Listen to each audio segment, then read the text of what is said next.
Anda masih bersama kami di Jawa Tengah hari ini. Saudara, di kota Semarang ada perkumpulan Tionghoa yang sudah berdiri selama lebih dari 1 abad. Hingga sekarang mereka masih aktif melakukan kegiatan sosial dan pelestarian budaya dengan berlandaskan pada asas pluralisme.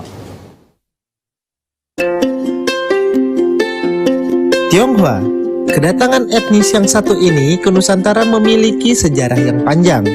Berawal dari tujuan untuk berdagang, hingga banyak yang akhirnya menetap. Mereka pun menyatu, melebur dengan warga sekitar dan hidup berdampingan selama bertahun-tahun. Etnis Tionghoa bisa ditemui di berbagai wilayah, termasuk di kota Semarang. Jejak sejarah dan budayanya pun dapat Anda temukan di berbagai sudut kota, seperti di kawasan Pecina, Semarang. Disinilah terdapat sebuah perkumpulan sosial Tionghoa tertua di kota Semarang. Usianya hampir 1,5 abad. Mereka adalah Rasa Dharma atau Bun Hyantong. Perkumpulan inilah yang menjadi saksi dan sekaligus penggerak dari perkembangan kebudayaan Tionghoa di kota Semarang. Rasa Dharma itu adalah nama baru dari Bun Hyantong. Kalau dulunya adalah Bun Hyantong. Terus kalau arti dari Bun Hyantong sendiri itu adalah rumah atau tempat perkumpulan untuk seni dan budaya. Bun Hyantong itu berdiri sejak tahun 1876. Sudah 100 tahun, lebih hampir 150 tahun. Pendiri perkumpulan ini adalah Letnan Tan In Chong, serta beberapa tokoh Tionghoa lainnya. Awalnya tujuan pembentukan perkumpulan ini hanya sekedar sebagai wadah sosial bagi masyarakat elit pecinan Semarang. Seiring berjalannya waktu, komunitas yang berpusat di gang pinggir ini berkembang menjadi perkumpulan sosial serta pelestarian seni dan budaya Tionghoa.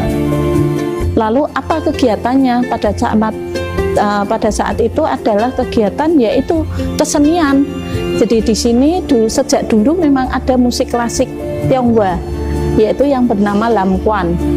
Indriani mengatakan kalau beberapa budaya lokal juga sebenarnya banyak yang terpengaruh dari budaya Tionghoa. Pengenalan akan akulturasi ini pula yang menurutnya jadi alat yang tepat untuk mendekatkan masyarakat kepada etnis Tionghoa. Tapi kalau kesenian lain ya pasti kalau untuk Tionghoa barongsai tidak ketinggalan. Itu di setiap acara ketionghoaan biasanya pasti dia tampil. Sekarang nggak ketionghoaan aja, dukder aja ada barongsai. Ya kan, jadi itu sudah ciri khas. Sedangkan untuk ciri khas makanan mestinya banyak sekali ya. Orang mungkin nggak tahu ronde. Ronde itu makanan mana, khas mana? Sebetulnya yang benar itu ronde adalah dari Tionghoa. Meskipun kental dengan unsur Tionghoa, Rasa Dharma berpegang teguh pada nilai-nilai pluralisme. Rasa Dharma juga punya beberapa tradisi rutin. Ada sembahyang arwah atau King Hopping yang sekaligus menjadi kegiatan bakti sosial. Lalu, ada peringatan tragedi Mei 98 yang bertujuan agar masyarakat tidak melupakan kejadian memilukan ini. Terus juga yang nggak kalah pentingnya sekarang kita memang lebih ke arah ke multikultur. Nah, jadi di sini pada saat sembahyang arwah atau sembahyang King Hopping itu kita ngadakan doa lintas agama. Satu hal yang unik di sini adalah adanya Sinci Gus Dur sebagai Bapak Tionghoa. Lambang kehormatan ini diberikan atas upaya menegakkan toleransi di Indonesia, di mana pada masa Orde Baru mereka kerap mengalami diskriminasi. Haul Gus Dur pun turut diperingati oleh komunitas ini. Gus Dur itu kan diangkat sebagai Bapak Tionghoa di Semarang. Terus kita sebagai orang Tionghoa, kenapa tidak memberikan penghormatan secara budaya Tionghoa? Nah, budaya Tionghoa gimana? Kalau diperpatungkan kan nggak mungkin ya. Terus akhirnya, yang paling tepat adalah Sinci. Dalam bentuk Sinci. Sinci itu adalah satu papan yang diberi namanya Gus Dur. Terus di dalamnya ada silsilah dan ada riwayatnya. Seiring dengan berkembangnya zaman, minat generasi muda terhadap seni dan budaya Tionghoa pun turut terpengaruh. Hal ini menjadi tantangan bagi komunitas.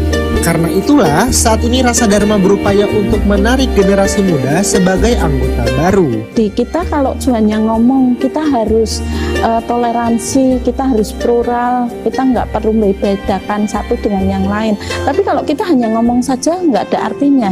Tapi begitu kita kumpul semua, kita sama-sama doa, setelah itu kita sama-sama makan, itulah yang betul-betul ditunjukkan nyata. Perkumpulan Rasa Dharma akan terus berusaha menjadi agen untuk pelestarian seni dan budaya khas Tionghoa. Sebab hal tersebut adalah identitas sekaligus bukti eksistensi dari etnis Tionghoa di kota Semarang. Keberadaan Rasa Dharma juga menjadi contoh dari pluralisme di mana masyarakat bisa merayakan perbedaan di tengah keragaman budaya, tanpa paksaan, tanpa kekerasan. Muhammad Fazer, Vendar Yuda, Rida Fadila, Rosita Rahma melaporkan.